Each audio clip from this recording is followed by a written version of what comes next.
1 second. I just have to change the title.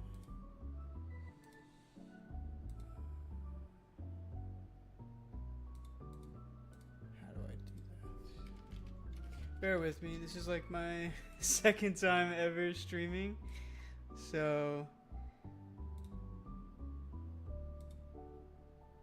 there we go.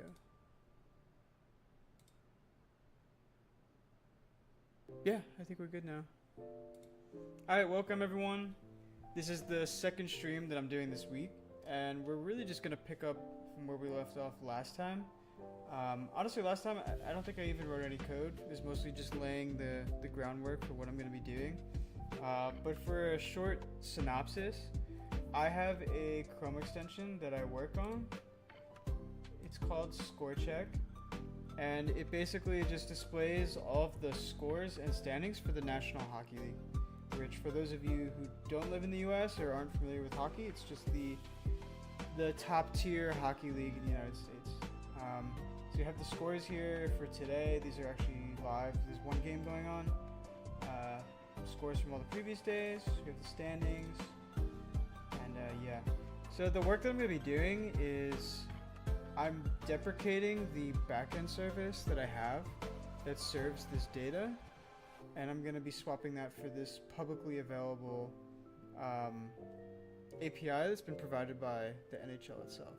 So this will help me cut down on costs. I don't have to host a backend service, and I also don't have to pay for data from a privately owned API. So yeah, I'm just gonna start that work today.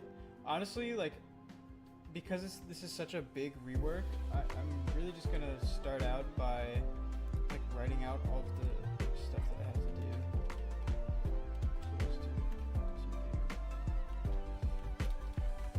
I don't know, honestly, I've been calling this ScoreCheck 4.0. I think the version number right now, actually, let me just double check that. I think the version we're at right now is, yeah, I did 3.0. Now we're on 3.0.3. But I haven't had any big changes. I think this music's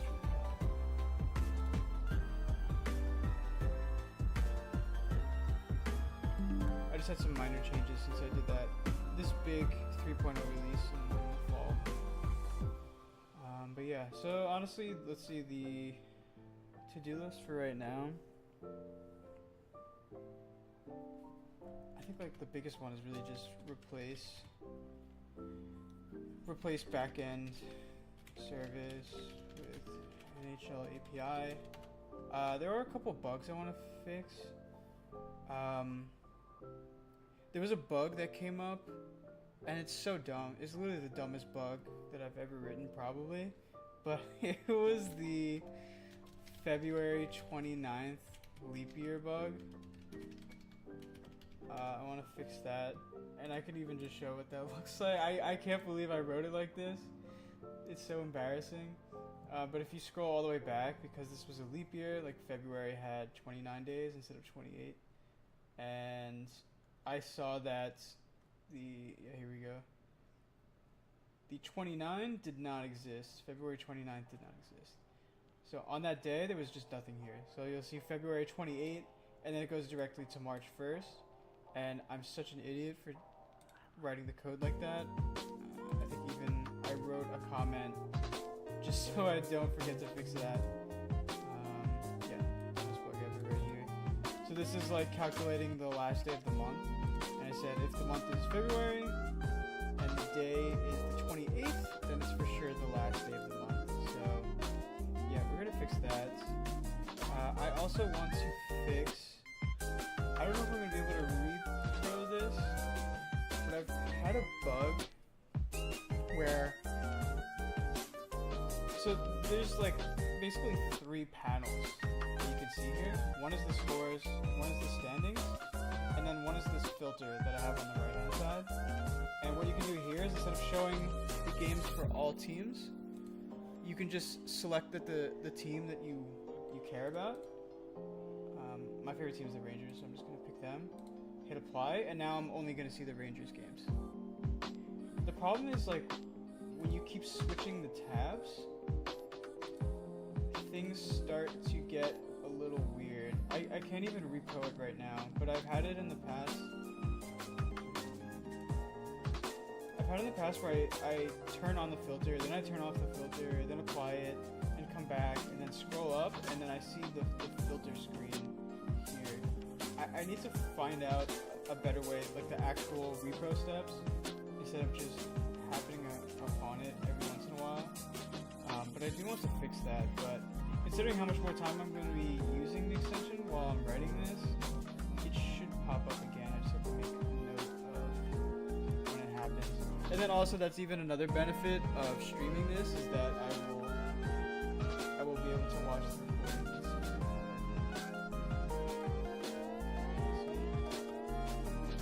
Yeah, I'm just going to write that down so I don't forget about it.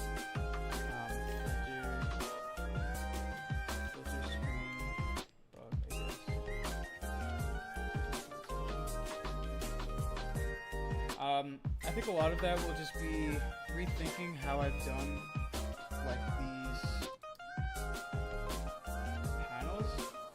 It's very interesting because I decided to not use any front-end frameworks for this. So this is just a front-end extension. This is just HTML, CSS, and JavaScript. And I felt weird using like something like React or Angular for such a small app. So everything's just written in vanilla JavaScript. But obviously there are some things that I'm not doing correctly here that probably would be easier using a framework, but I don't want to bloat the size of the extension for such a small thing. And I think it's also an interesting challenge to not rely on a framework for this. So yeah, I mean that's basically everything. This first to do though is pretty massive because this entire front-end extension relies on calling that back-end service. So let's just start. I'll start with this one.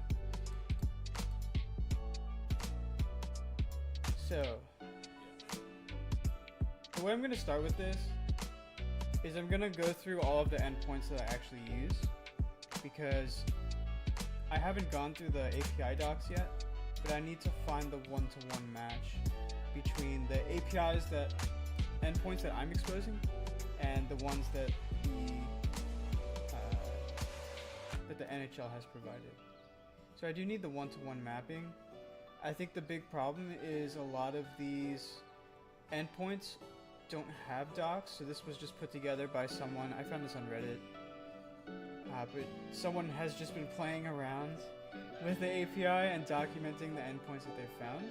But as you can see, only a few of them actually have an example of what the response looks like. So what I'm probably going to have to do is just go into Postman myself and test a lot of that out. So yeah, let's start off with that. Let me just close everything. I'm trying to remember what yeah, there it is. That was a Control K0 just to close everything. So this app is pretty bloated. I wrote this like 2.5 years ago. Honestly, I started it probably closer to 3 years ago. And it's that common saying among software engineers that 6 months after you write code, you start to hate it because you just learn how to write code better, and you're probably just in a different frame of mind. And I get that feeling every time I come back to this repo. So I am going to try to refactor stuff as much as I can. Okay, so I'm going to try to divvy this up into what is actually making an API call and what's not. So I'll start off with that first. So let's see what the scores endpoint is being used. Okay. So do you replace?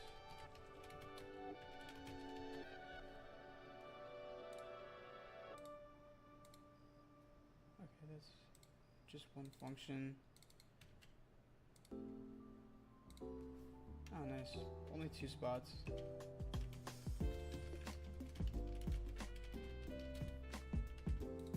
So, in addition to that, so I'm going to have to replace with the NHL API. I'm going to have to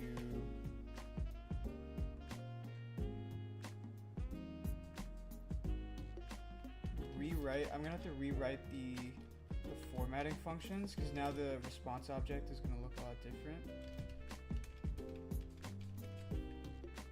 I'll just take that here too. And what else do I have to do? So I have to rewrite that. And then probably I need to think through retry mechanisms here. Because I've been using my own backend service and it's pretty reliable, I haven't really had to rely on a lot of retrying.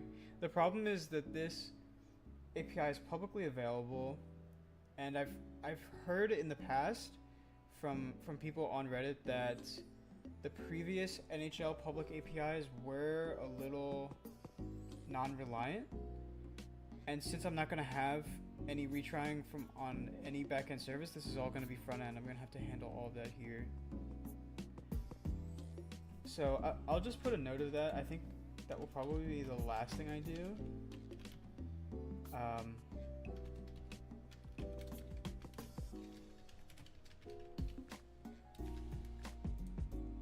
add retries here. So yeah, I'll start with the scores one.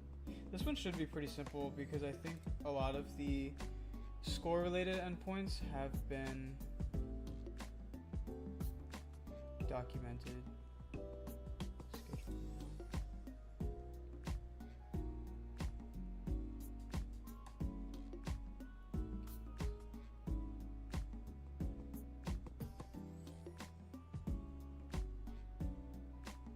The other thing I'm worried about is,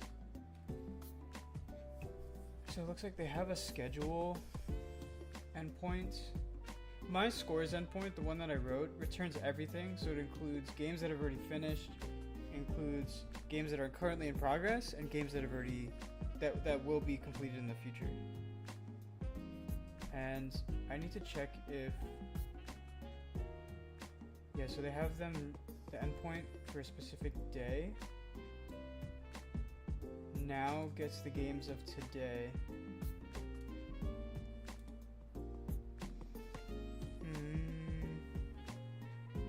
I really hope they have something for everything, but it does not look like that.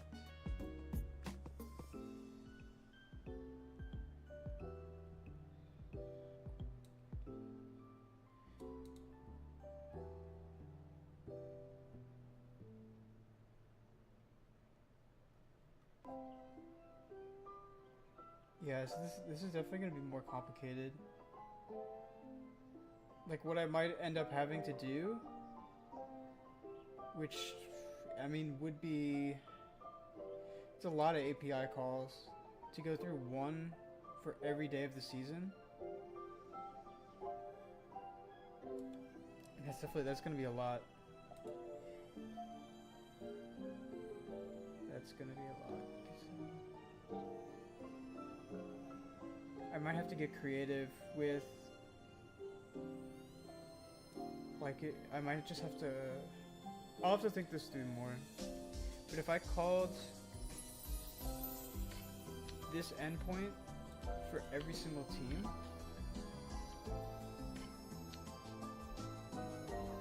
and then I add logic to make sure duplicates are not there. That would be interesting.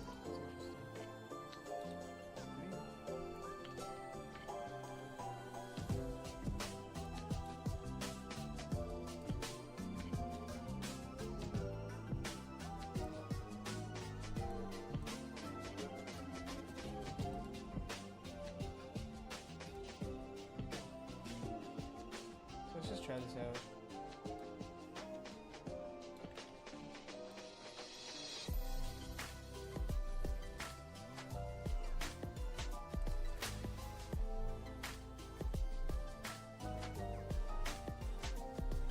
Game week. Okay, so we have Capital One, that's DC, right?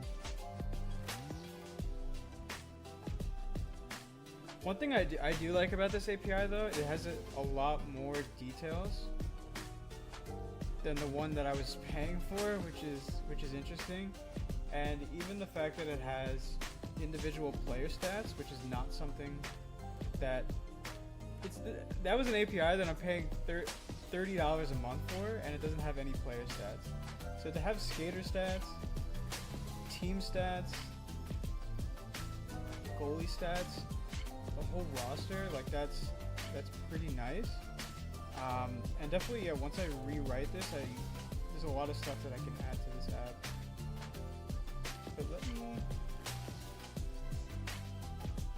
Okay, so this is the first game, and I think we even saw that with the Chrome extension, is that the first game is this Carolina versus Washington in DC, and I know that the DC stadium is called Capital One Arena, so that's that first game. Date, this is Saturday though. Game week. Oh, I see. So this next start date, previous start date. Ah, that's interesting. So when they say now, this actually just means the current week, and it looks like, I don't know if it's just returning Friday as the first one because today is Friday, or if that's standard. Because yeah, it looks like the day abbreviation is Friday, number of games 4, and then they list all the games here. So that's the Washington Carolina game. This is Pittsburgh Dallas. Okay. Let me actually put this bigger. Pittsburgh Dallas. Ball Arena it's Denver. Columbus versus Colorado. I've never heard of Mullet Arena, but okay, so that's Seattle and Arizona. Interesting. So in that case, it's definitely more viable, because I assumed now was maximum all the games for today, but I even thought it would just return the games that are live. So if I have to do one API call per week of the season, it's not as bad. Might have to do the math on that one though. And I will have to combine it, because like you saw, like for this screen on the Chrome extension, I have a mix of future games, current games, and previous games. And so these are all going to be different endpoints, and I have to make sure to sort them in a certain way.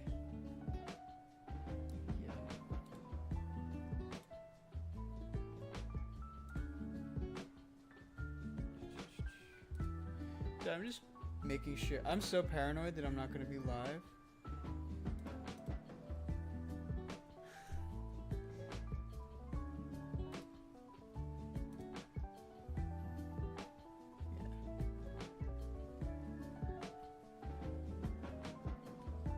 Yeah. Okay, so that's this first endpoint. I should probably keep a note of. I'll actually add that as a file.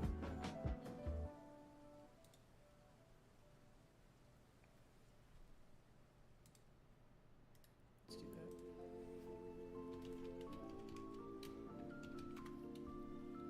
And honestly, maybe I'll be a good guy and contribute to this GitLab repo myself.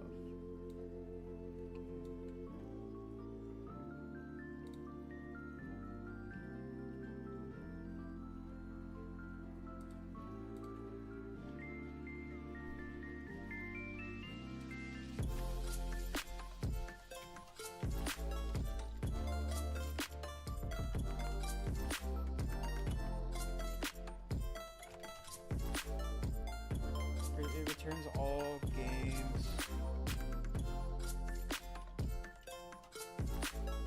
Like I said, I'm actually not sure if it starts on Friday just because today is Friday. I think that is the case, because if you look at this example, it says that the game week starts on Saturday. So I'm assuming if this endpoint is, it's just today and then the next 6 days after that. So it returns all games today and within the next 6 days.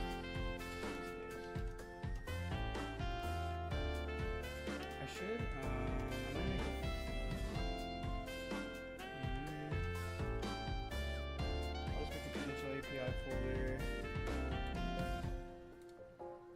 that, and then I do want to kind of spam my repo, but examples. I just want to have examples of the response object.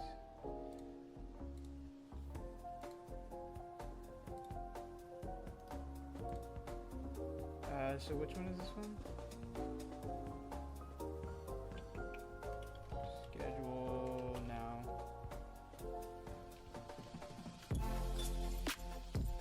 That's so fucking big. Okay. Wow, this is so much detail. This is actually an insane amount of detail. We have the link to the radio. That's another thing I can do.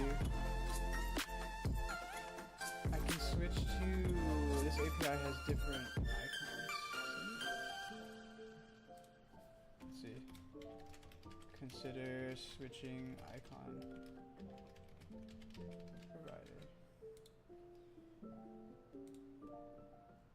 But no, this is good. This is good. I like this. And it's free. I mean, that's literally the best part, is that this whole thing is free. Okay, let's look at the next one. So this one's just for today. So I'll just do, I mean, it's pretty obvious what's gonna happen, but. And let's say it's doing.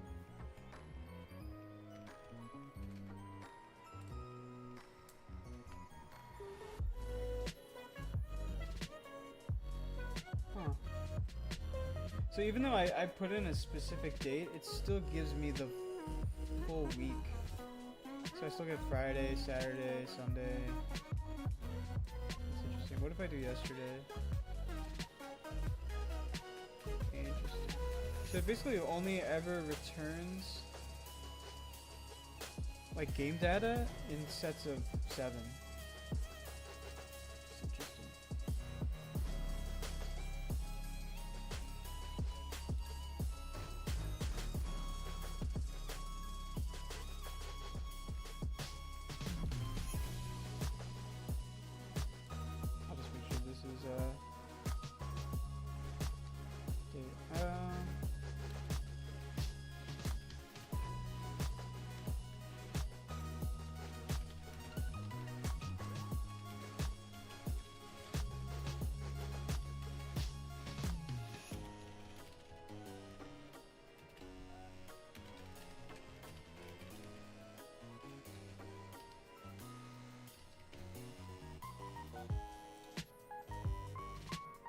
Okay, so that was, those two are pretty simple.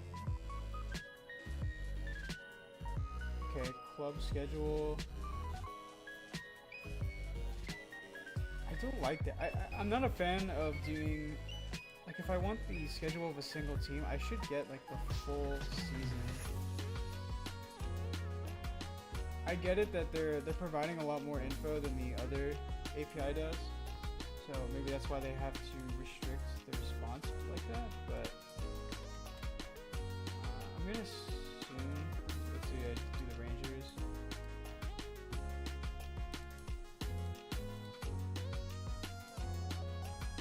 Okay, so this is tomorrow.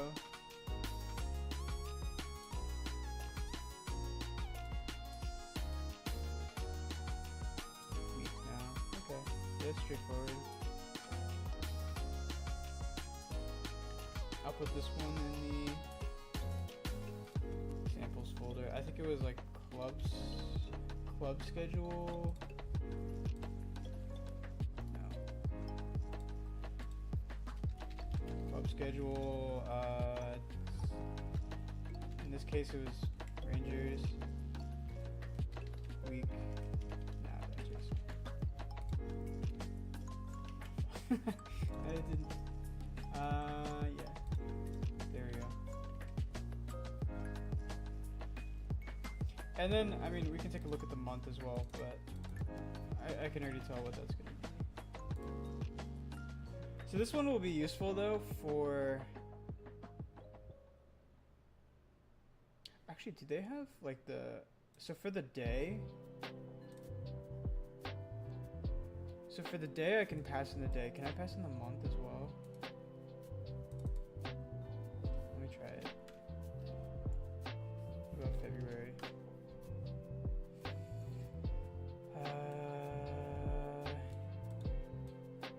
What if I do just February? I should be able to do that. Because like, with this other endpoint, I can go day by day. I should be able to go month by month. So what was it? It was like a month.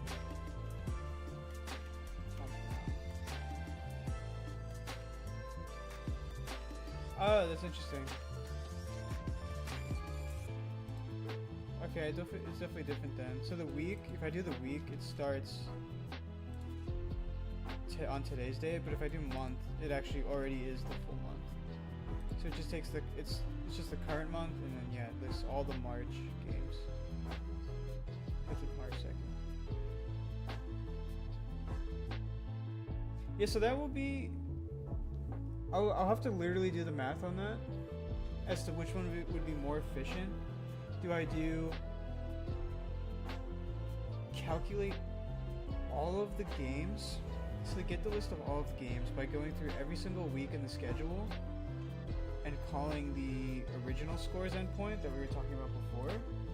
Or do I go through every team and go for their monthly schedule and then filter out duplicate games? So that shouldn't be that. The math on that actually isn't that hard. I just have to sit down and do that.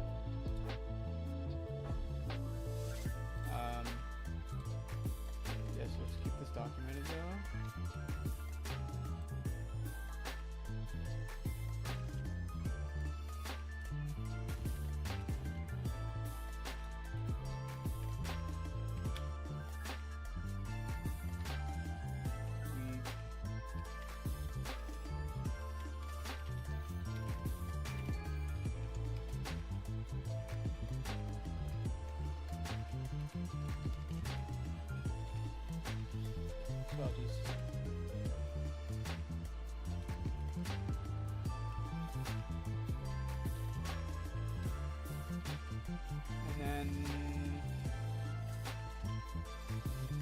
The other one was the same, but month is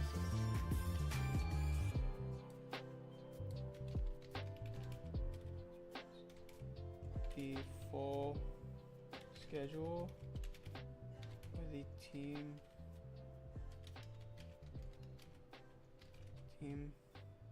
for the current month. Can I do, how do I do previous month though? It should be able to, if I do this.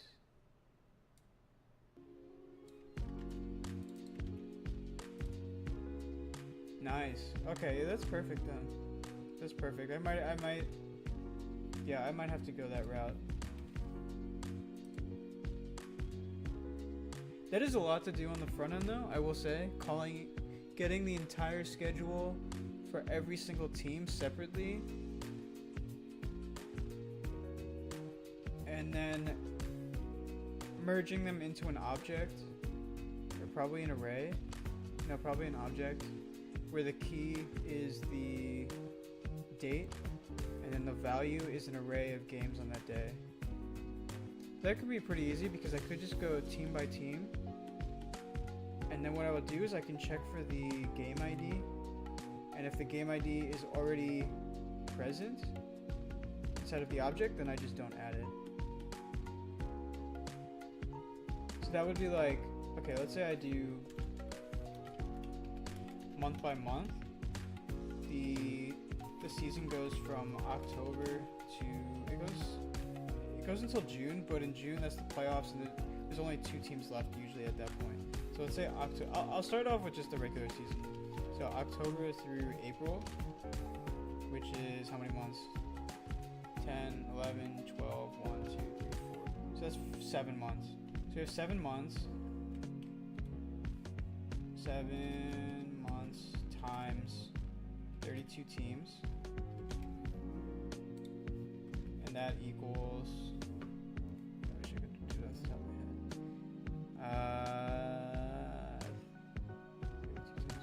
That's 224 API calls. Then if I go week by week, so this has to go by team.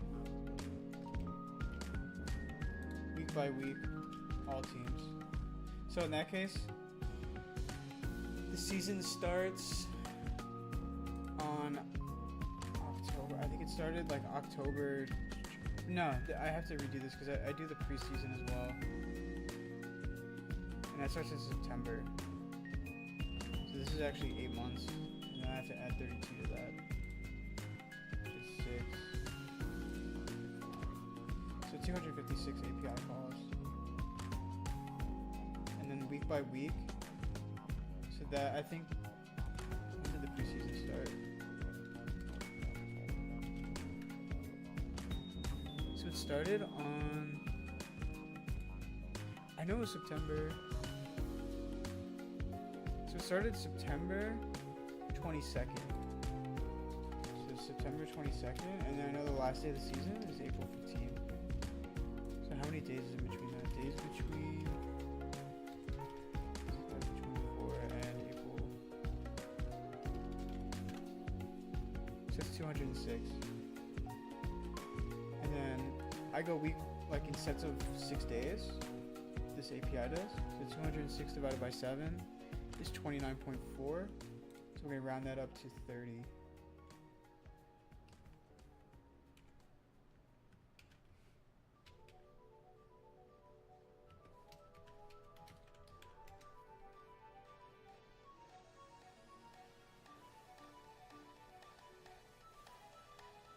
I guess it's actually no, because I'm not making a.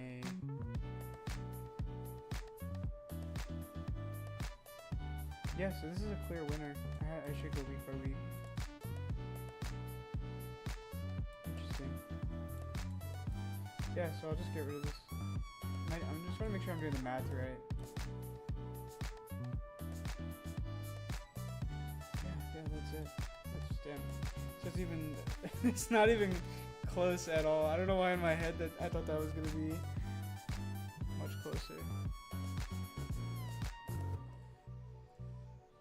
But it makes sense, because in my head, I thought you could get the entire schedule for a team for the whole season. So in that case, it would be 32. But since you can only do it month by month, it's a lot more.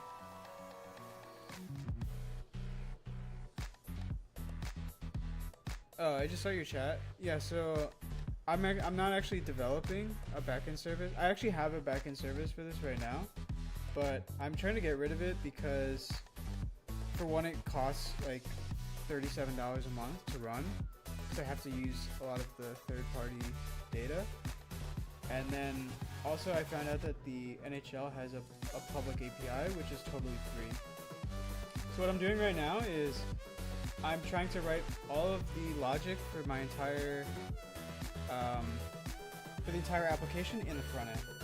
So that's kind of the challenge, is that I have this API that has very poor documentation, and instead of using my API, which I've already written all these endpoints that have perfect formatting for how I want to use it, now I have to do all of that on the front end. So I'm going to try to write this in a way so it doesn't become super ugly, because I will have to do a lot of like back-end service logic within the front end. But yeah, we'll see. It'll still be nice because it'll be free. Because as you can imagine, I've spent like $37 a month to run this, and I don't make any money from it, and I've been running it for like 2.5 years now. So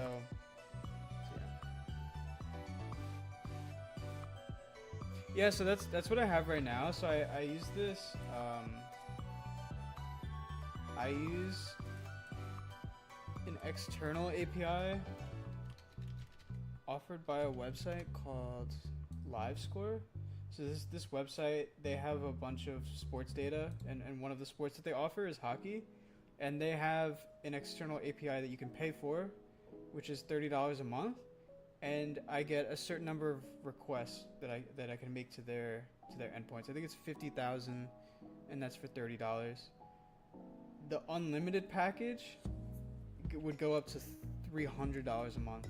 So it definitely 50,000 requests has been the hard limit, and the free version only lets you do 500 requests a month, which is a super small amount considering currently my application updates the scores every 50 seconds, so it just would not be possible to do that. So what I do have a proxy service right now. So my front-end application interacts with my back-end service, and then my back-end service interacts with this API that I pay for.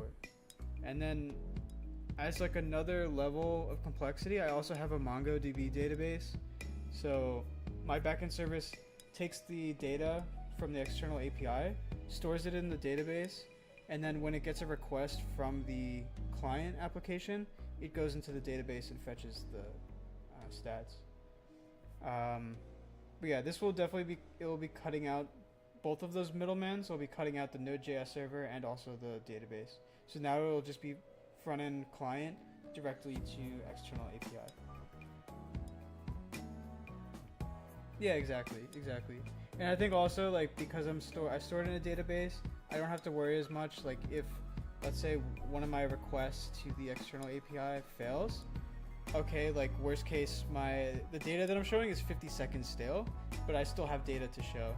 That is one risk about putting everything into the front-end client, is that if the request fails, there's nothing I can do about it besides retry the operation. And if that fails, I mean, I have no data to show because it's just a front-end client.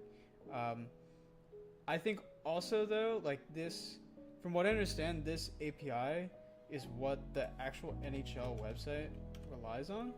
Actually, we can actually check that. Let's see.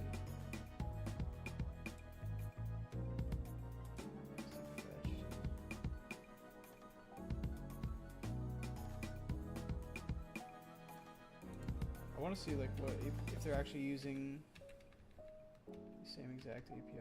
Yeah. So like the NHL website, NHL.com website is using the same exact API. So if my app has the same level of reliability as the NHL.com, like I feel like that's a pretty good bet. Like it's fine enough. So yeah, see that's the plan. That's the plan.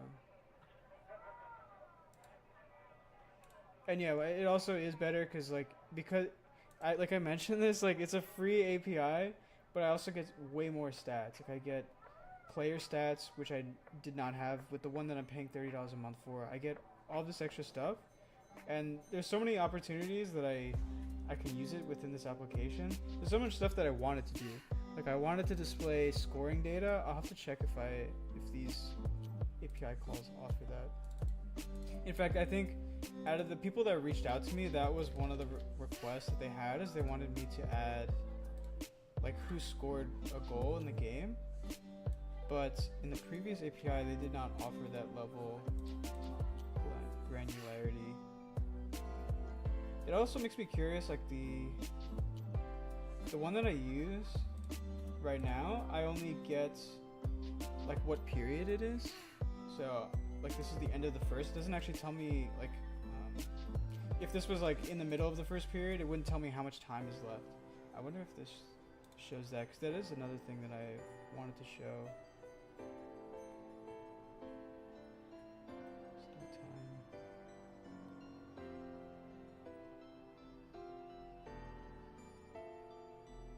I don't see anything for that.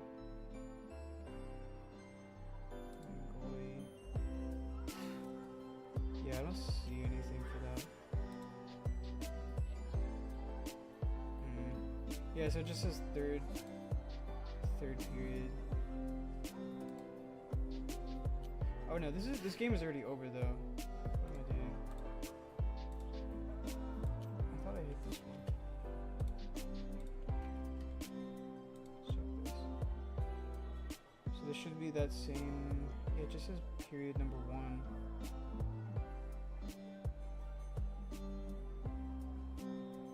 Yeah, it's, I would like to get like the live score. I wonder if they have that on this site. Yeah, like This says first intermission. Like they have like super granular details. How are they doing that?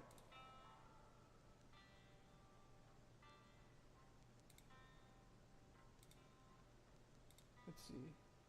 Games by date.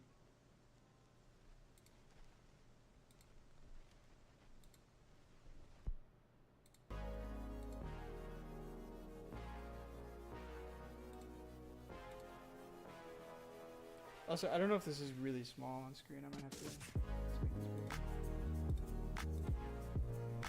Let's make this bigger. Doesn't actually zoom in on the dev tools. Let's take a look. So that actually does have the time. How do I get that? Is this one public?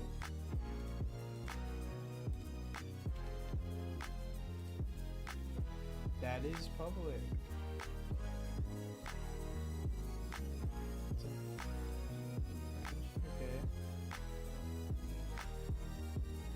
Okay, so that is an option. That is an option. I don't like though that it's in a separate API call. So I'm gonna have to make all of these API calls to get all of the games, and then I'm gonna have to make a separate API call just to get all of the same information plus the actual time that's left in the game.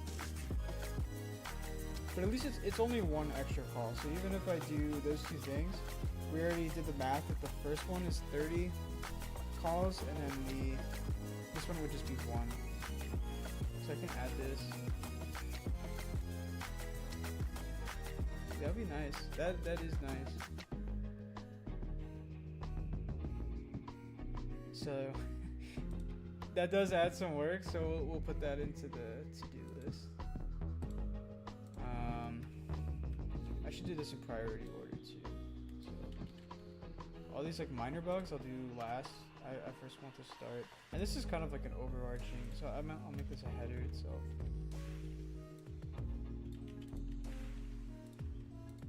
Replace.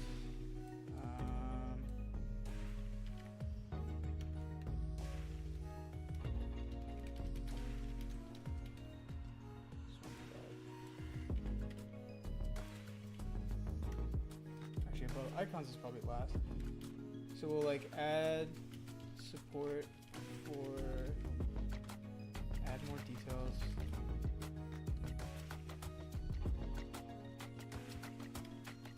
Add more clock utilities.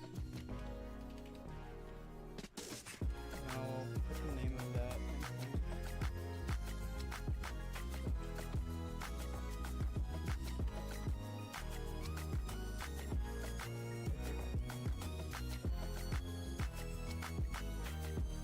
These are kind of not scores though. So I'm saying score related endpoints, these are all schedule. I mean, I guess it's like a mix of both. I'll put this one at the top though. So this one like returns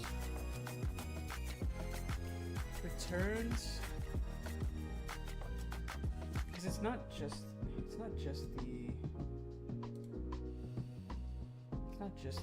the live games or even today's games.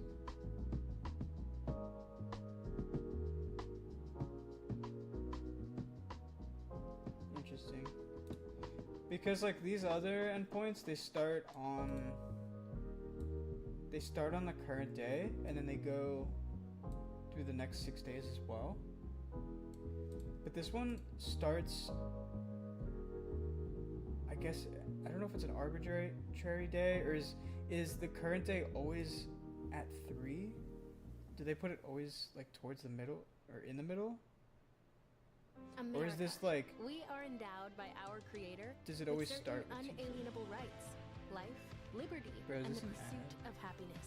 At Grand Canyon University, we believe in equal opportunity, and the American dream starts with purpose. Let me mute that for a second. So yeah, I'll need to figure this out. I think I'm gonna do another stream on Sunday, so I'll look at this endpoint again and see if this is like an arbitrary day, if it's still Tuesday or what.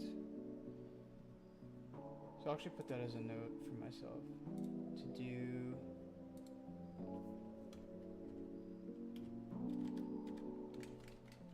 Do I want to do a separate one for like stuff to look into?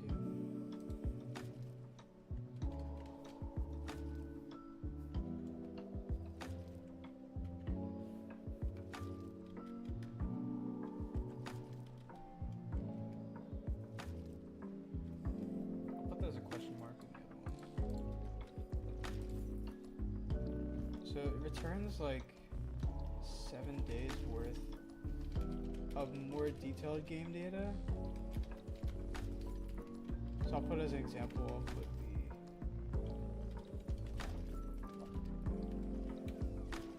and then like to do check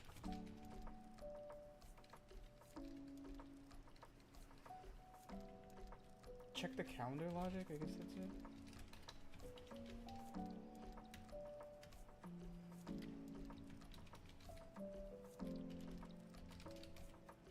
Start like 3 days before the current date. So I'll do that. I'll leave that for, yeah, I'll check on a different day. I think that would make sense to me. I think if they set this up so that the current day is always in the middle, I think that makes sense. So I wouldn't be surprised if that's how it works. I don't think they just pick whatever, was this a Tuesday? I don't think they just pick Tuesday always, but it makes sense because it makes a lot of sense. Because if I have like these arrow buttons here, so actually let's check that. If I keep going to the right or left, I should see another API call then. So once I get to something past the 19th, oh, I can't, it won't even let me click focus date. Ah, interesting. Focus date.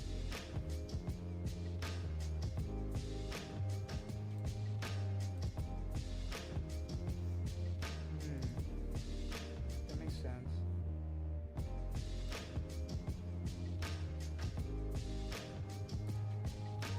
Okay, yeah, so it definitely makes sense that it's always focused on.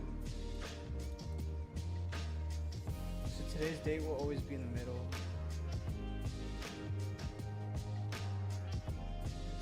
They should update that though. I feel like I should be able to keep going back. I shouldn't just lock it to 7 days. Can I go past it? No. That's interesting. Hey, I mean, if my application worked like that, it would be a lot easier. I literally just make this one API call and that's it. But I like having the entire schedule, and then I can even like filter by a specific team and go through the entire schedule for the rest of the season. So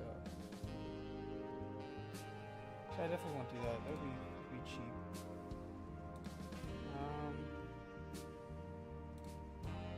Yeah, so let's keep going. So I think we've gone through all of these. So let's go. I do want to start with scores though. So like you saw in my code that we only have 2 places where we're making API calls. We have one scores endpoint that we're hitting, and then we have a standings endpoint that we're hitting.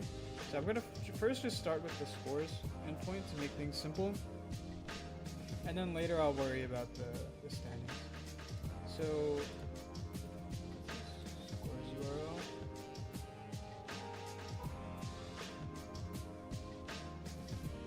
My worry is the formatting, because I'm gonna have to rewrite all of this, because the way I wrote this function is I only have one endpoint that I have to call currently, because what my backend service does is it just queries it writes a query in the database that just grabs every single game for the entire season, and then in one like response we get a list of every single game in the season. So that's why it's really simple. I just have this one function, it calls the endpoint, and then I have an object that has every single game, and then I just construct the front end based off of that data. Now I need to make 30 API calls. I need to make 30 API calls and bunch them together. And then I need to make a 31st API call to get the clock data. What I don't like though, I wish this guy doesn't have like the scoreboard stuff here. But I wonder if I can pass in a specific focus date. So like similar to how in this If I would endpoint, have so kept this is making only the minimum payments on my credit score. cards, my debt would have taken me There's another 47 ad. years to pay off. These are real National Debt Relief customers. I knew I wasn't going to be able to. Yeah, so this returns like the focus date. Can I update this though? What if I did?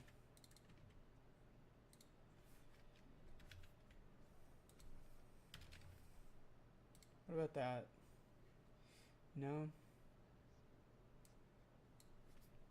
That's a shame though. That really is a shame because I want this like extra level of detail. Because it's going to be annoying. I have to make 30 API calls to get the entire schedule, and then I have to make another API call, and then only update the games that are live.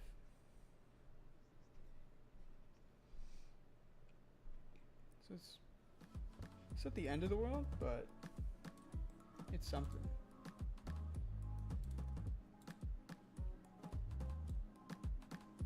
I'll just write I'll start off with just the helper function, like just the function bodies. So, let's see. Let me think through this. So we're gonna have one helper function that makes the actual API call. We'll have one. So the first layer will be the, I'll start off with that first. So the top layer will be helper function at the highest, so this is the highest level. So we have outer helper function.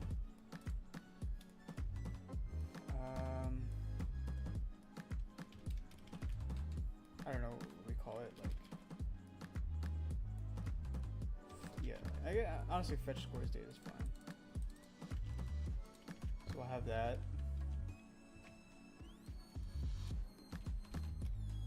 Below function 30 times. So we'll have this like an outer function called fetch scores data, and then we'll have an inner function that, let's say it takes in, I don't even know what to call it. I guess the schedule. I don't want to do too much stuff with fetch. So I'll just do call schedule endpoint. And this will take in a date.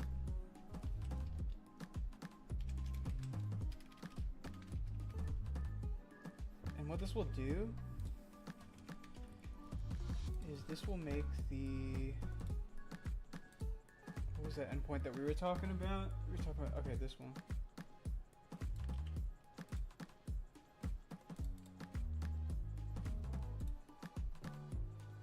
So this will take in like whatever the date is. 322.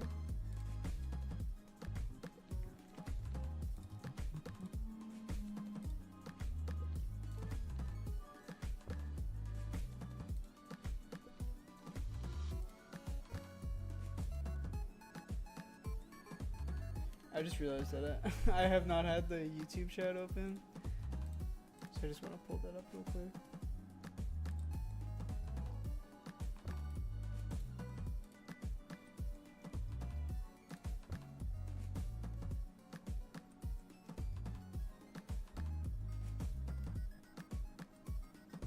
Yeah, sorry, I feel like I'm such an asshole for not seeing this. how do you initialize a project for Chrome extension? So there is a place to do that called the Chrome Web Store. And I have a developer account. So that allows me to like upload a zip file, and that zip file has all of the code for my Chrome extension. And the way that Google Chrome actually interprets the application is I have a manifest.json file here, and this has all of the details of my Chrome extension. So this tells it where to fetch the icons from. I have a localized string for the description, the extension name. The default language is English. This is actually a cool thing, is that I took the time and I went through a bunch of different languages and translated my Chrome extension into all of them. So this is Czech, German, English, Spanish, Finnish, French, Russian, and I think this is Swedish actually. Yeah, I think this is, yeah, I want to say Swedish.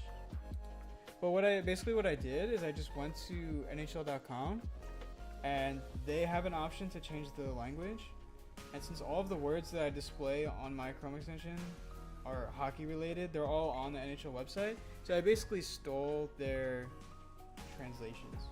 But I mean, it's not stealing because these are just basic words. These are like the word for scores or the word for standings. I mean, these are very basic words.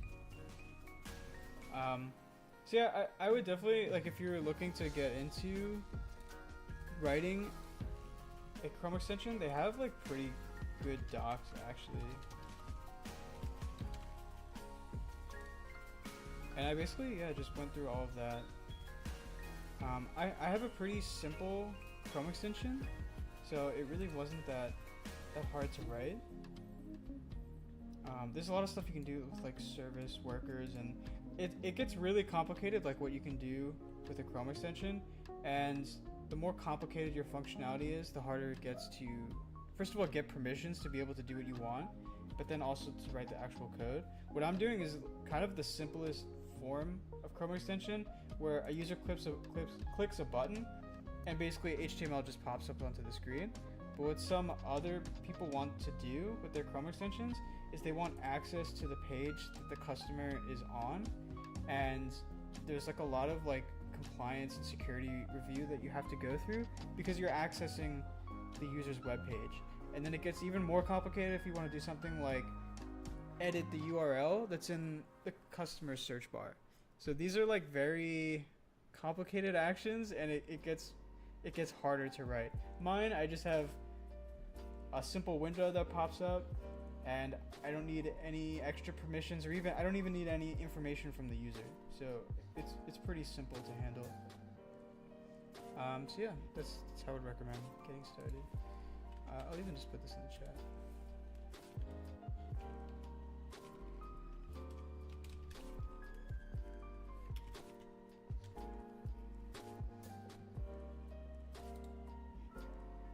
And yeah, sorry, Waleed.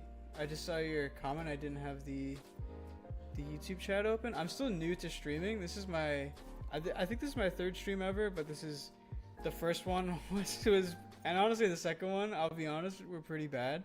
And I just have not mastered the technology yet. So I can't even get away.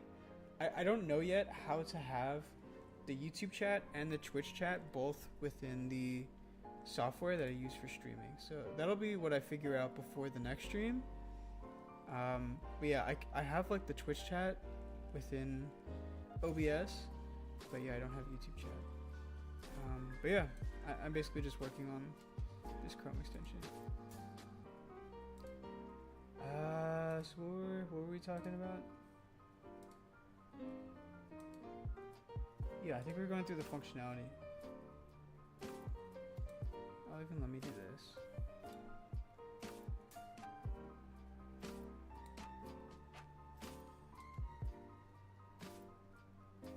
I'm just making sure I have the YouTube chat on my screen at the same time.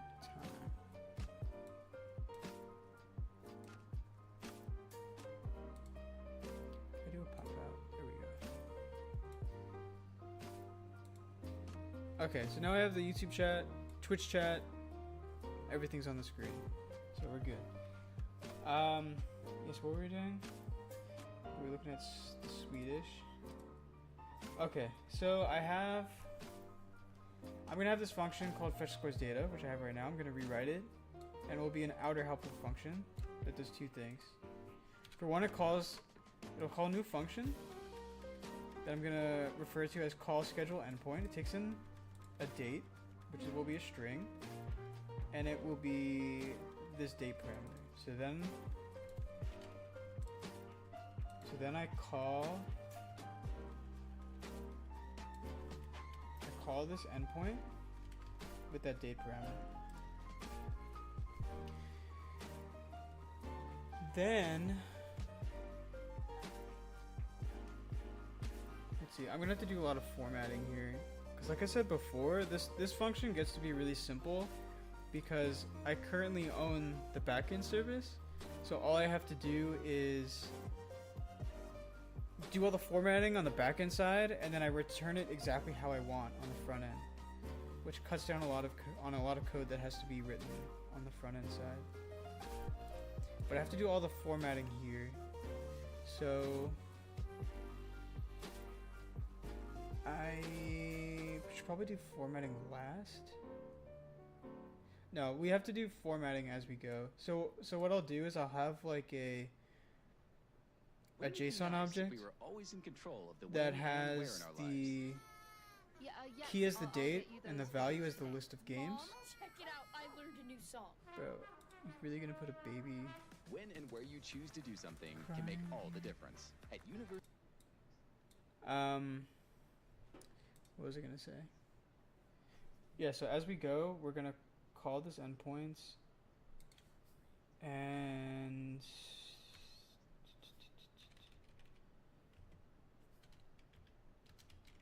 so we're gonna call that endpoint.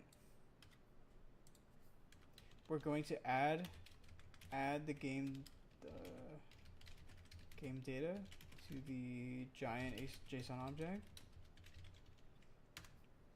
and then we'll be done.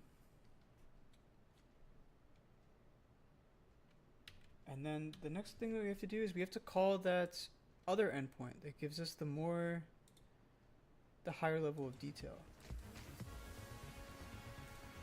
So we'll call that like call scoreboard endpoint, because that's what it was called. It was called, and that we don't need any parameters because it doesn't take anything. I think it's just scoreboard now. Yeah, so we'll call this endpoint just one time. We actually have to do this 30 times. So what we'll do is we'll have the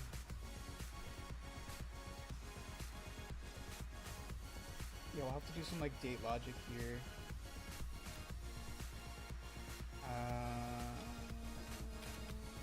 Form like date related logic.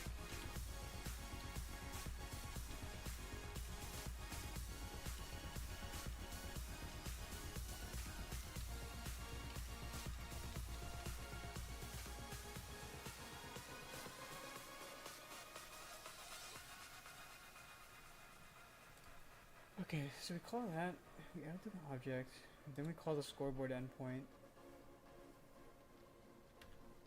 And what this function does is it just calls that scoreboard now. And now what we have to go through is we have to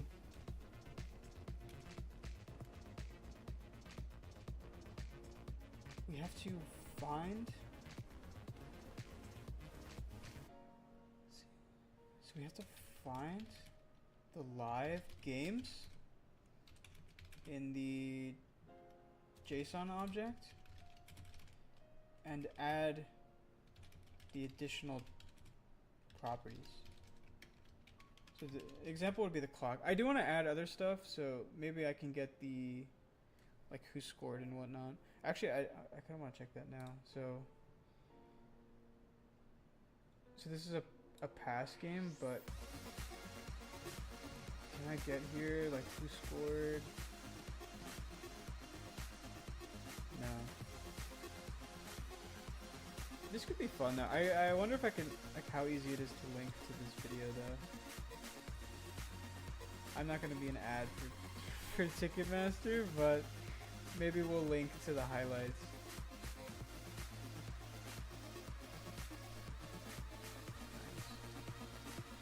I don't have the game stats though. There is an endpoint for that though.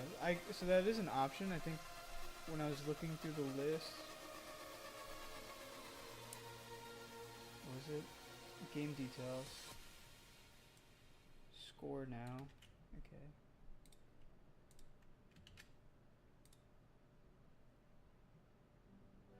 Score. So this just gets the list. Oh wait.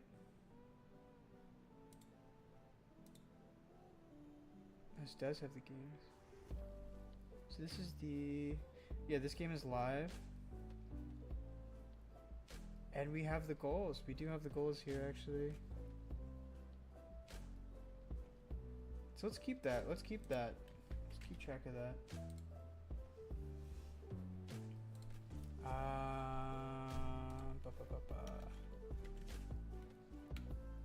I wish, like, why not put all of this into one endpoint though? Because I have to get. Actually, no, I don't have to do that. Does this have the clock too? It does. Yeah, so I don't even need the scoreboard one. Let's get rid of that. Yeah, let's just call this score endpoint. And then I can get the clock, and then I can also get the scoring data, like player scoring data.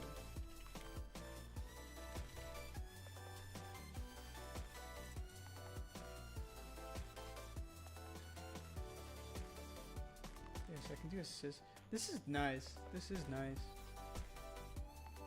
It says that it was a power play goal. Yeah, I can list like who scored. I can do all the assists, and I can even put. I can put a picture. I can put a picture of the player that scored.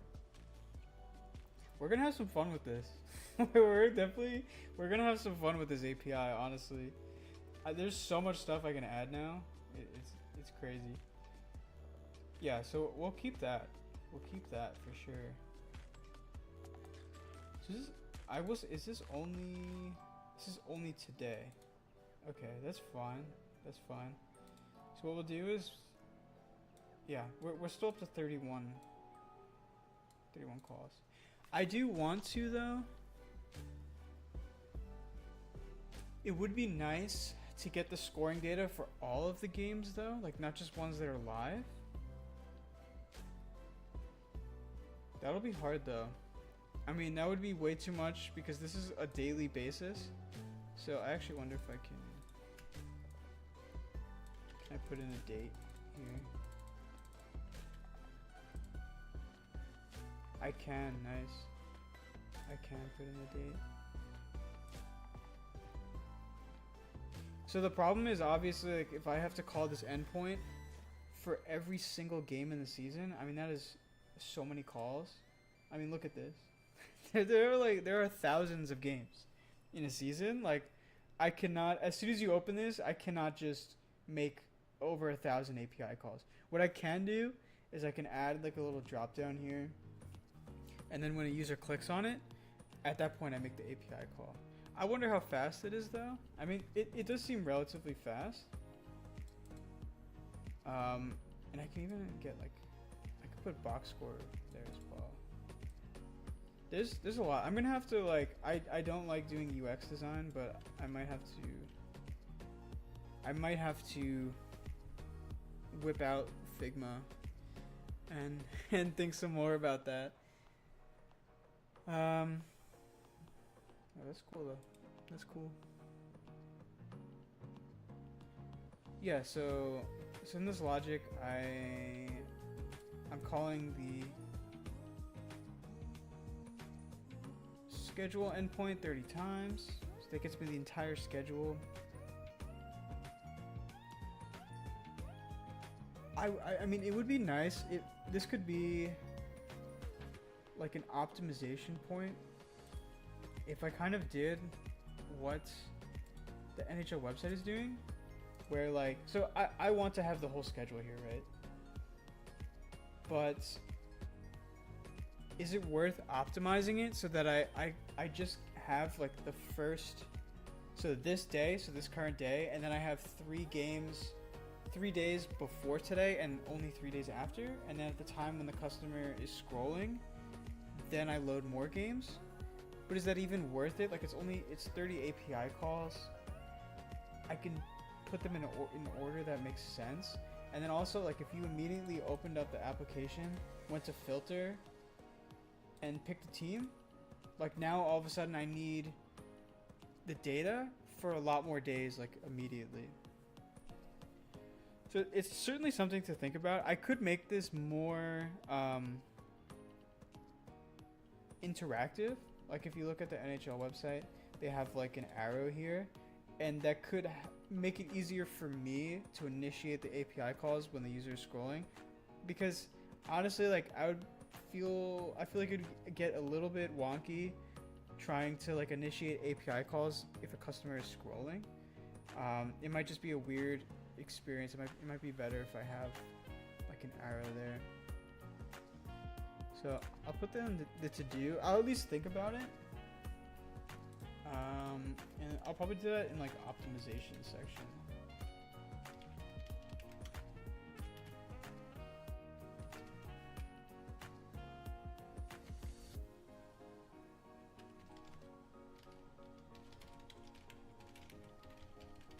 So rewrite the scrolling functionality so that the closest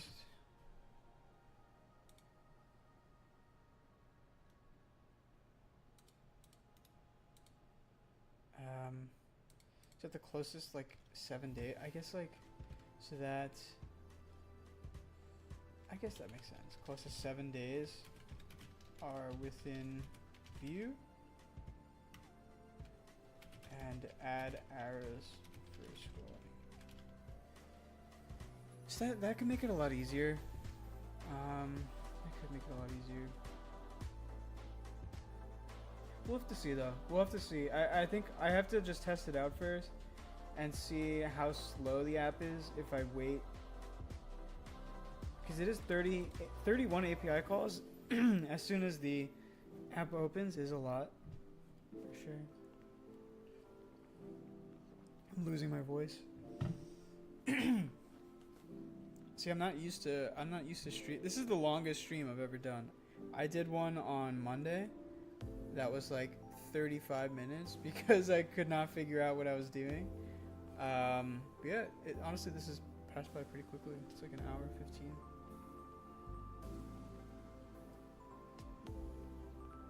And I want to thank everyone that like interacted. It was cool to actually message someone in real time. It's interesting because I mostly just make, not even mostly, I mean, up until now, I've really only done YouTube videos and shorts. So I do enjoy like interacting with people in the comments a lot, but it definitely is different when you know that they're watching you as they're typing and as you're typing back to them. It's definitely different. It's different for sure. But I like it, and honestly, I think I'm gonna try to go more in this direction because I like it. The problem with like making YouTube videos, the problem for me at least, is that I found myself spending more time on editing videos and writing the scripts than like actually writing code. That's the whole reason why I like got into YouTube, is that I wanted to like push myself on like software development, force myself to do personal projects more often, and teach people how to write code. And I think that like streaming is a better format for that. So I definitely, I'm kind of transitioning to that type of creator style. But we'll see. I gotta give it time. I mean, it took a long time for me to actually feel comfortable making YouTube videos. And like this is only my second real stream. So I just have to give myself time before I feel like 100% like I know what I'm doing. But I can guarantee that each one will get better. I fully believe that for sure.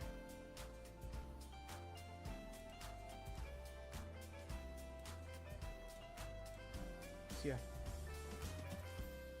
So what were we talking about? Yeah, so I wanted to rewrite the scrolling functionality. I feel like there's another optimization that I was talking about. But yeah, for this one we'll see. I think we'll see how slow it is. 30 is a lot. 31. And I'm gonna have to make more. We haven't even talked about these standings yet. Which, I mean, that should be pretty straightforward. I think it should just be one API call. Let's actually take a look.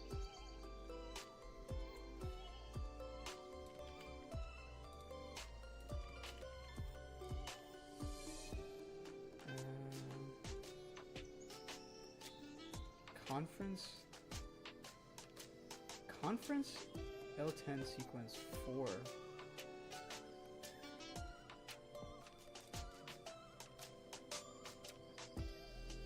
That's interesting, dude. I honestly, conference lost 10 sequence. So like I get L10. L10 is like your record in the last 10 games. But conference, oh, I get it. I get it. So this is like, this is actually perfect. So if we go to standings here, and you sort by last, I can't even sort. My guess is that in the conference, they have the 4th best record in the last 10. So that would be my guess. Yeah, because this is conference sequence, and they are Boston's #1 in the conference in points. But then last 10, so if that's correct, I should only see 3 teams that have a better record in the last 10. So Carolina's 1, Tampa 2.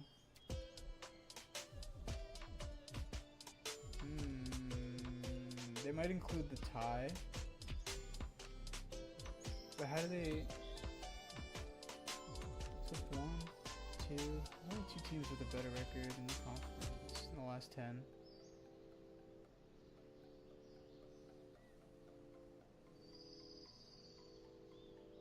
I don't know. Yeah, I don't. That doesn't fully make sense to me. Cause I'm sure there's some tiebreaker that they're doing.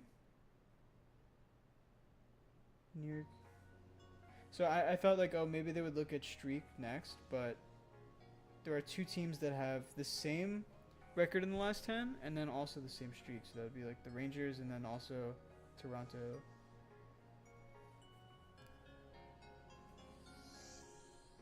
I don't know. Yeah, I don't know why they're doing it like that. Conference home sequence. Conference road sequence.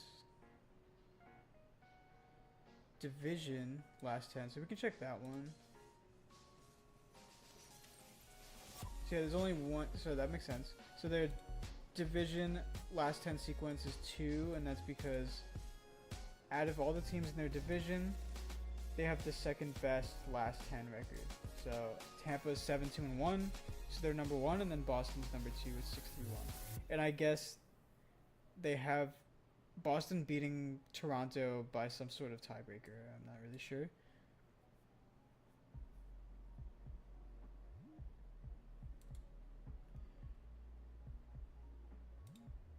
But I mean, I would like to add last 10. I've wanted to add that for a while. I was even working on a feature within my backend server to add that.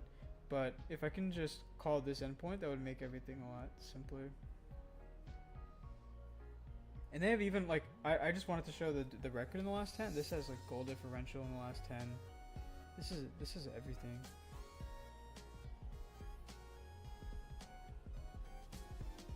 This is nice. This is nice. But yeah, so I mean that means like that would put me at 32 API calls at when the user opens up the application, which is a lot for sure. Like for immediately opening up, that's definitely a good amount. So yeah, we honestly that optimization I kind of have it as an optional thing right now, but that might have to become a requirement before I'm willing to release this. But yeah, I think this is a good place to start. Okay. Okay. Yeah, let's just start writing, honestly.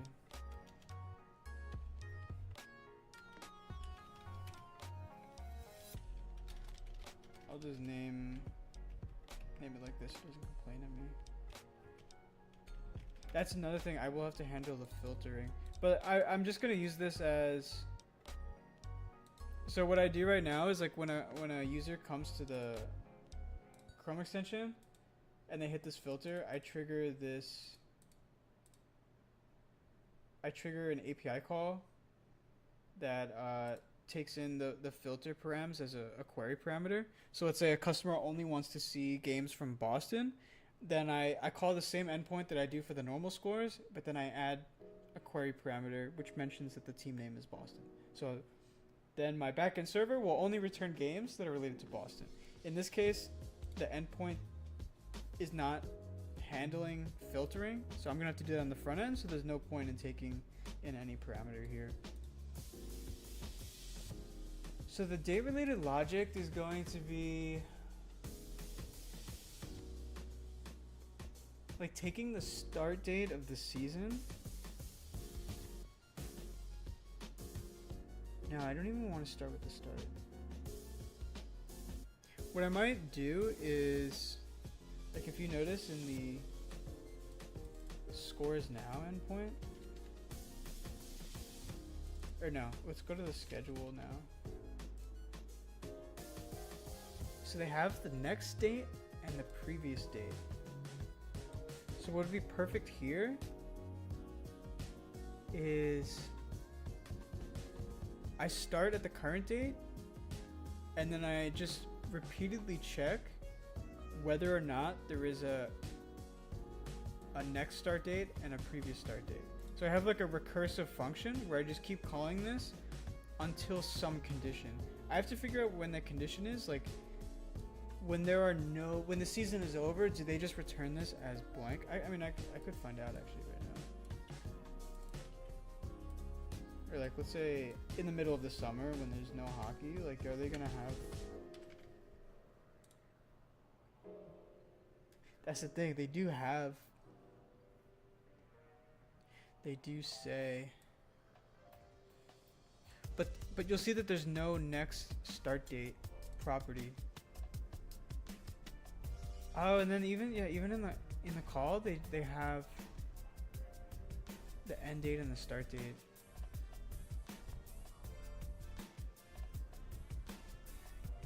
So that's like yeah, I think that's what I'll end up doing is for the date logic. I just keep recursively calling the function, passing in the previous start date and next start date, and then if there's no if I'll have one function that calculates all the previous game data, and then one that does all of the future game data, and then in the second function, if I get to a point where there's no next season start date property, then I stop. Then I just return out of the function, and then the first function would be the opposite. So it would be I would keep recursively looking for previous start date until there is no previous start date, and at that point I just return.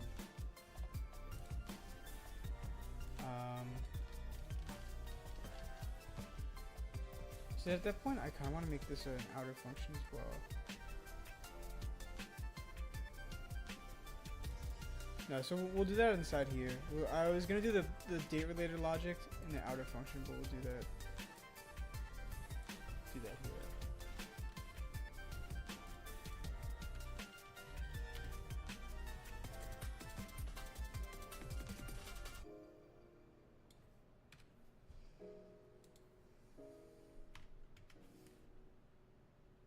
I guess we just have to get today's date, which I think I'm even already doing.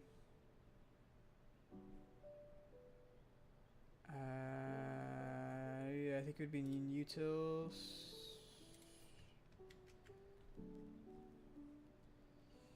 Calculate next day. How do I not have? How do I not have what today's date is? Let me just Control F today.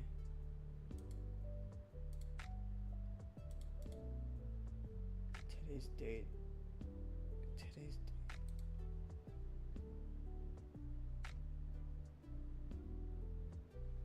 This is the problem when you've been working on something for years and you don't write any documentation, is that you just forget what is going on. So let's see, where am I calling this? So I have today's date, so I know.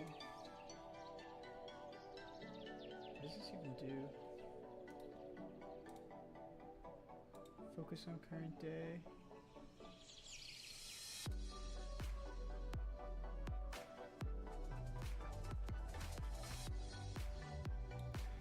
So I'll just write a new one. Honestly, a lot of these I'm gonna be able to just delete once I finish rewriting like what backend service I'm using.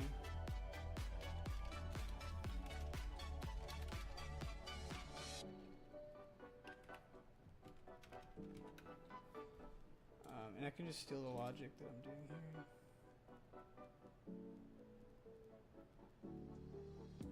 Oh, this is literally everything. Yeah, so what this function is doing is this, because when you open up the Chrome extension, just like literally everything is on the screen. So like this entire schedule is here. So before that function is called, it starts all the way at the top. But I've added the IDs to each one of these header elements. So you see the ID is just like the date. I will have to reorganize this for the purpose that I'm trying to use now. But that's basically what that function is doing. Then I just put the focus of the browser onto today's date. But I do need it in a different format for this new purpose. So that is like month, day, year, but now I need to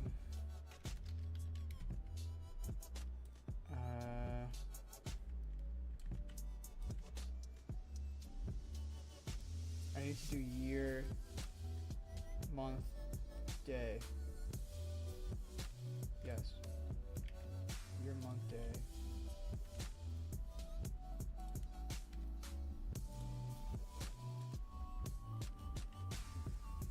That looks right? I grab today's date. So then we'll import this.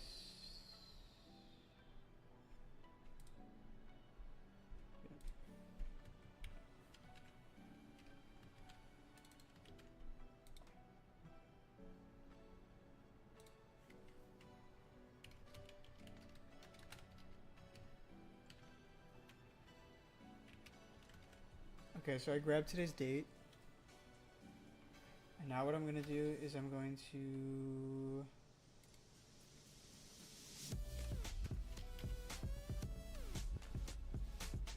game data. So I'm just going to initialize the empty JSON object. And now what I have to do two things. I have to fetch.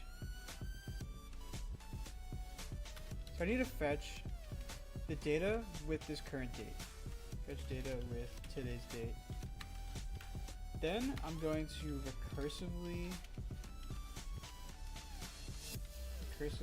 call past games. And then I'm also going to recursively call future games. So I'm going to write a three functions, three other functions that do that. So we'll do, but no, these gonna be inside of this bigger function.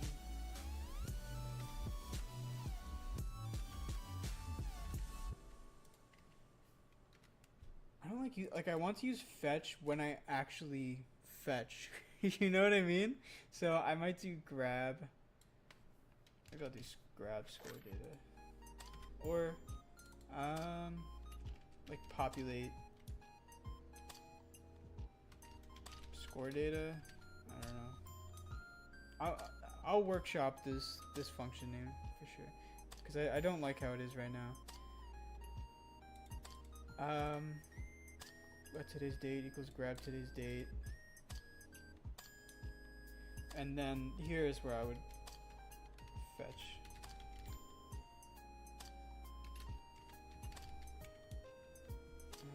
I'm gonna just comment this out because it's gonna complain that I have two functions with the same name. So then I fetch scores data. I'll pass in today's date as the parameter, and then what I'll do here is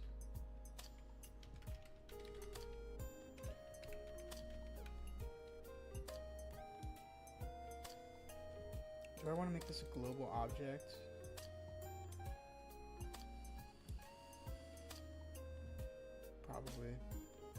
Probably will. I think I do have. Yeah, I have like scoreboard data here. I could do that. I could just use that. Yeah, we'll use the same one. So, where was I? Okay. So I don't need to pass in anything else. So now what I need to do is I need to fetch. What was the endpoint here? Is we have a new host URL. Const.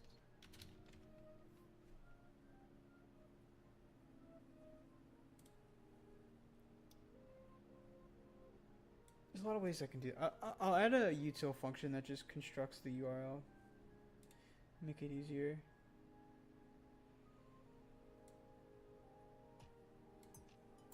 Or even, I don't need that because I just do scores now, right?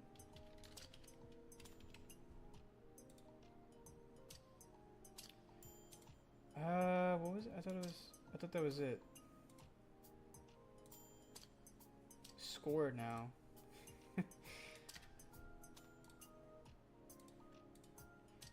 No, or was it scoreboard now?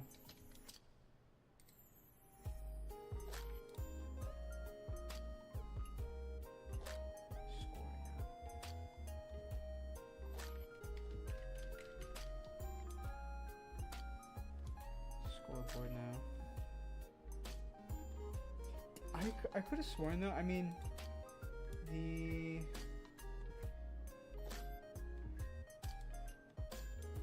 I feel like, I mean, all of these have similar names, so I keep getting confused with them.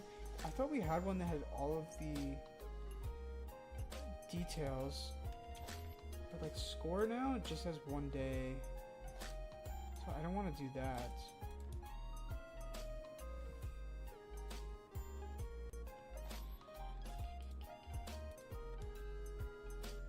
Or did I say I was gonna make this, like this was going to be...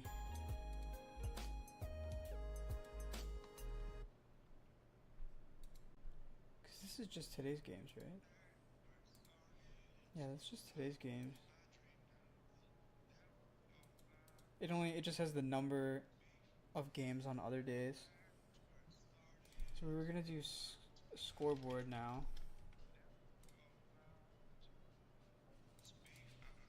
What were we gonna do schedule?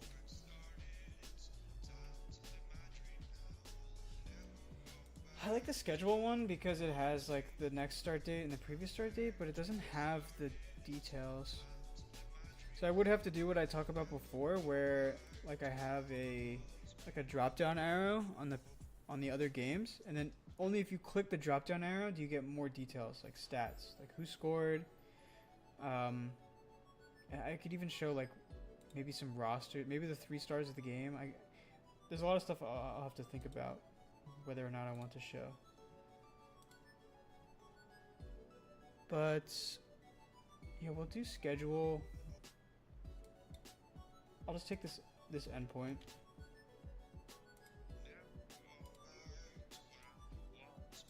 Const schedule.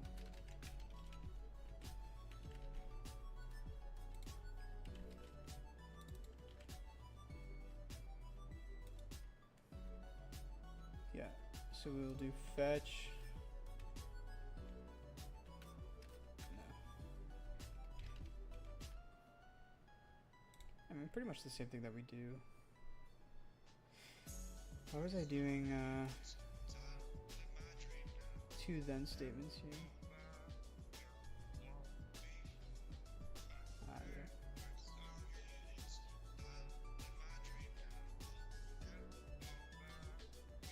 I don't need this though. So what I will steal from here is, so I definitely need this. I definitely want to get the responses JSON. Oh, that's awful.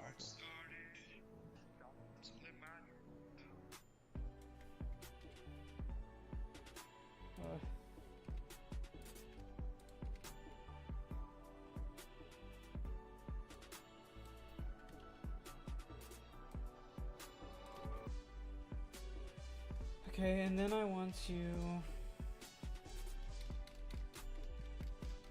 to add this to the JSON object that I have, which in this case is scoreboard data.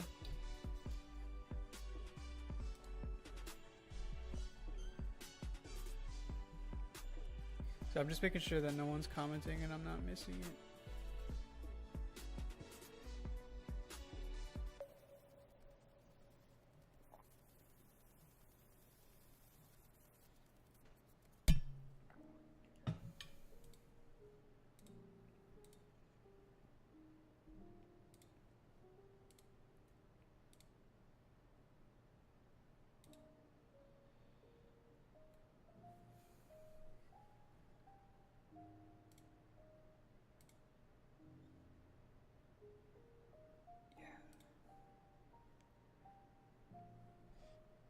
Yeah, so what I want to do is I want to add it to the scoreboard data object. So then function data.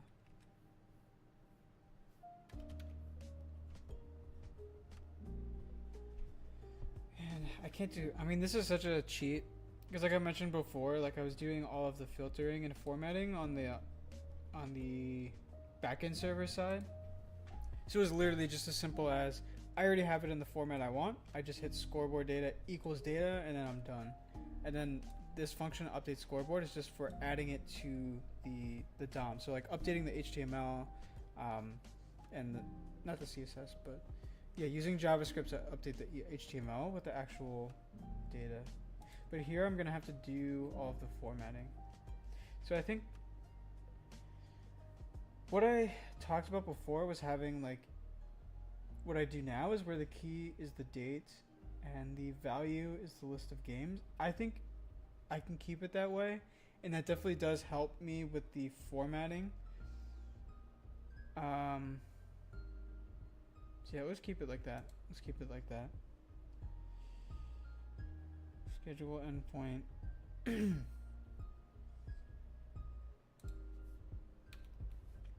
I do want to like finish my other thought first though, so like we'll hit to do format data here to add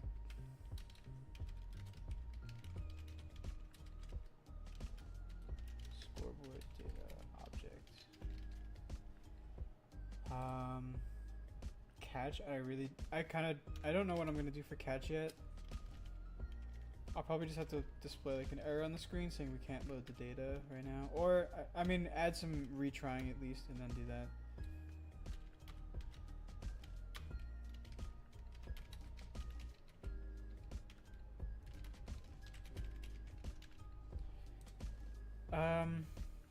But what I will do though is I will create the other functions. Fetch cons. I have to do one for fetch the past games.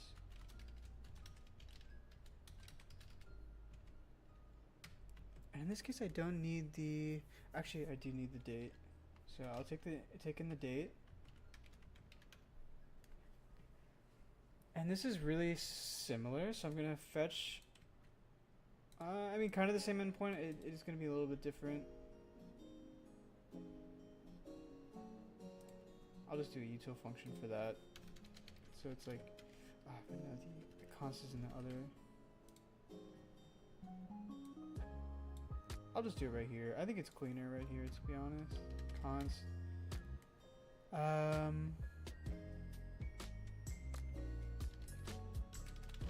Get schedule endpoint.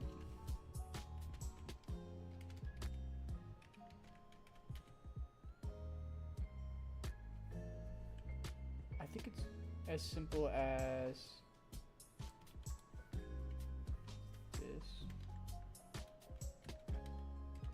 That should be fine.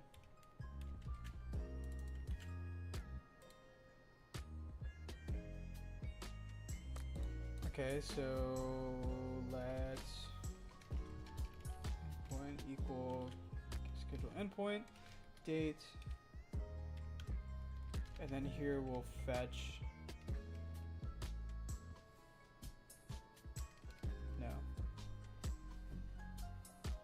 Do I want to do like a while loop here?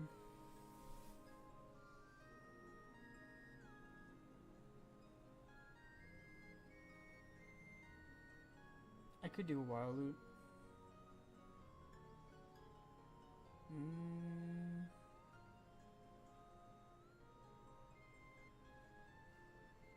Let's do that. Let's do that. Occur date equal date, then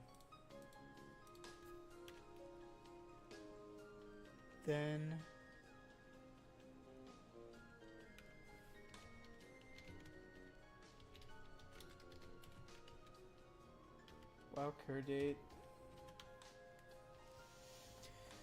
So while current date, let's get the endpoints here. Then we're gonna fetch.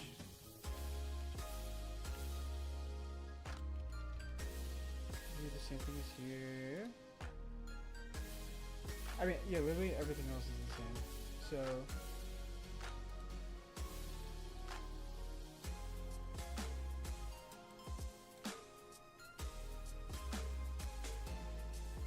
I kind of want to turn this into a helper function.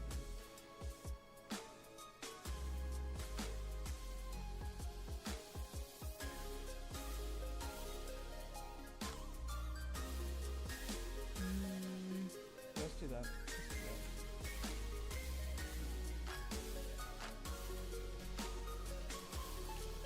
I might rethink this. Honestly, like, I always get to a point where once I've been coding for a certain number of hours straight, I kind of get too into the weeds to where I'm just like so in the function that I'm writing that I can't even think about styling or architecture because I'm just so into what I'm writing right now. So, cause yeah, it's like the same thing. I don't want to. I have to do the same formatting and the same error handling and everything here, so I don't want to have to write that again. So that's what I'll do. So I'll just say fetch.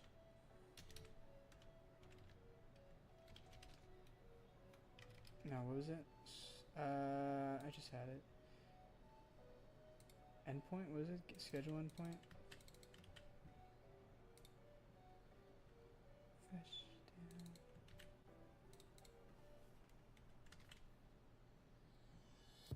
That's clean. I like that. Yeah, but then I don't even need like this here, honestly.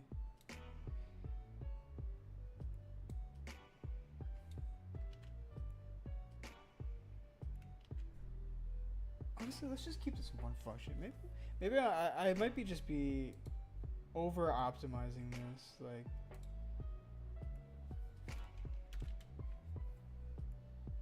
fetch data.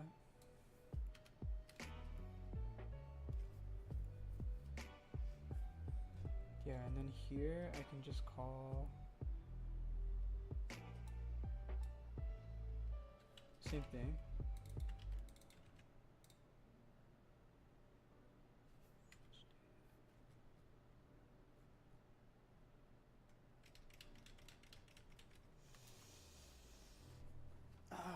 No, no.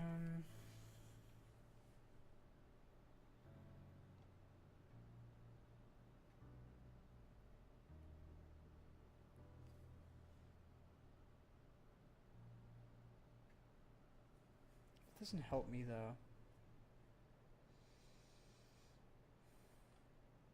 Because the problem is I keep having to, I have to recursively call this.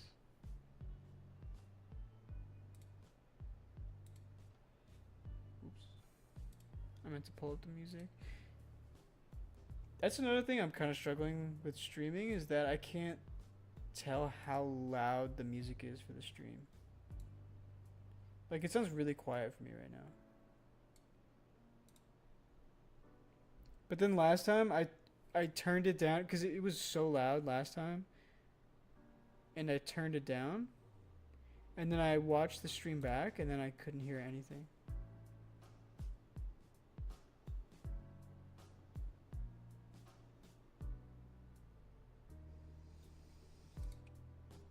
Yeah, so I'm like, I might be just over siloing this. So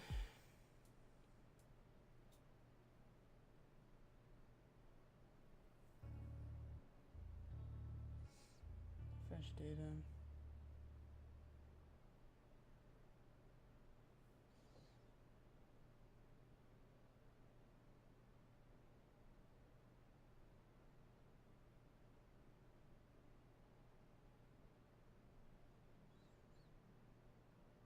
You know what I could do? Here's like what I'm thinking of. So I would like to have this helper function that handles the actual fetch call. But I'm trying to think of like what are my options for, like, how do I need to get the date, right, out of this data. But because I want to use this helper function also for the function that calls all of the future calls, do I like return like an array where it's like past date, or I could even do an object where it's like past season date. Or what is the previous start date? I could have like blah blah blah blah. And then I could just have the next start date too.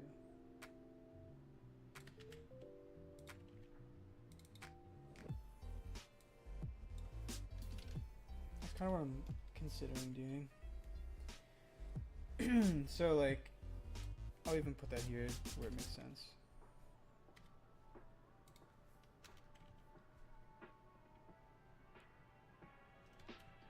Yeah, so then I would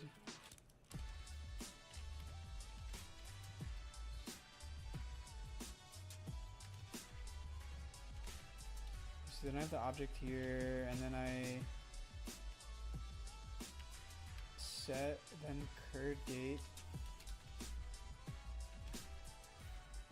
equal dates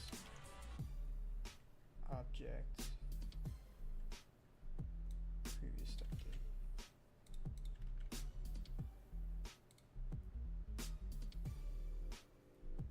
Yeah, so that's kind of what I'm thinking for right now. I'll need to try this out. Like, obviously, like, especially when it comes to recursion, usually there's some case where I'm not fully I need to await this too.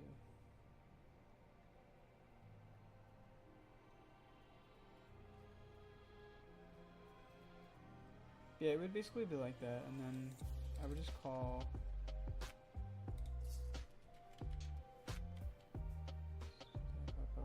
date. I need to get the date from here too.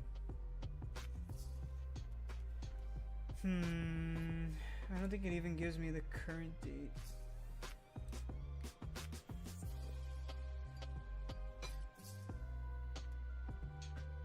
Oh boy, I said I was gonna get rid of this, I think. Yeah. So we'll get rid of that. And it would be here.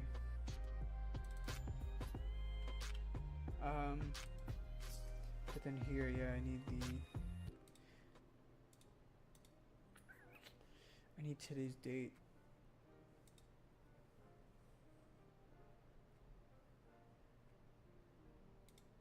Oh, I'm dumb. It's literally right here. I literally have a variable called today's date. Yeah, no, because I don't want today's date. I want the previous date. So I'll just do what I was doing over here. I will get the date object. And then I'll just pass in Pasco's date. That makes sense to me. Like I said, it'll be another thing when I actually try it out, but... And then we have to write like the same thing for future. So it'll be the same thing except for this last part where I want to use the next start date. Yeah. And like obviously I need to add a lot more error handling. Like what if, I don't know, what if I can't, I especially null checking, I feel like error handle, try catch stuff, like I probably need to add a lot of that here. But from like a very high level, this makes sense to me. And the result should be that once I run this function, populate score data, I now have a object here which is called scoreboard data, which I've initialized all the way at the top. And this variable will have all of the data for every single game in the entire season. Like I said, we do have to-dos here, so we'll be fetching the actual data, but we do need to format that data in. So it's like a JSON object where the key is every date of the season, and luckily enough, that's how I'm structuring the data now. So I already have logic written in the Node.js server, which constructs a JSON object with the key, where the key is the date, and then I just initialize to an empty array. So a lot of it will be just be porting that formatting logic that I have right now in the Node.js server and moving it over to the front end. But yeah, I think I'm probably gonna wrap it up, stream up soon. I think this is a good place to stop. Honestly, I had a lot of fun doing this, and it's kind of crazy that 2 hours passed by. This is definitely my longest stream for sure. But yeah, I think I'm gonna leave it there. Yeah, thanks for watching, and my plan right now is to stream on Sunday. So yeah, I'll see you guys then.